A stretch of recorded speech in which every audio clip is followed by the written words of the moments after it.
Today, we're going to learn how to effectively use woodworking clamps. We'll go over the main clamps and learn some tips and tricks at the end and along the way. First, be sure to follow all safety recommendations, including eye, ear, and lung protection for any cutting and sanding.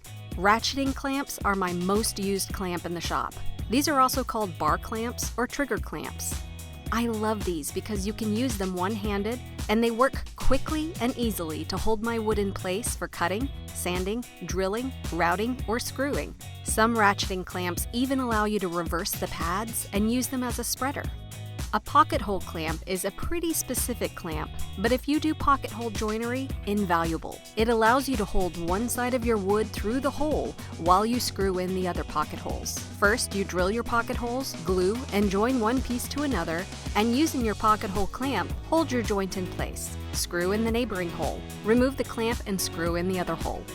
A corner angle clamp is just the tool you need to get perfect 90-degree angles. Set your sides in place and tighten the clamp until it holds the pieces perfectly square while you screw them together. Alternatively, if you have a corner angle jig, you clamp it in place and hold your project square. You can also make these out of wood if so desired.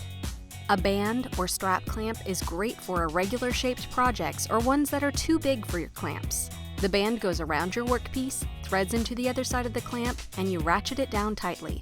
I found 12-gauge electrical wire to work similarly to band clamps for holding large or oddly shaped objects in a pinch.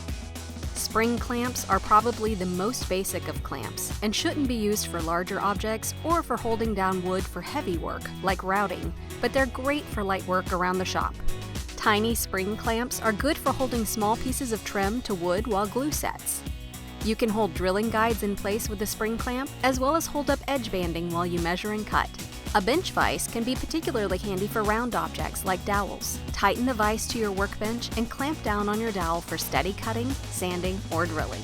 Protect your wood from debris that might be on your clamps by adding a small piece of wax paper over the pads.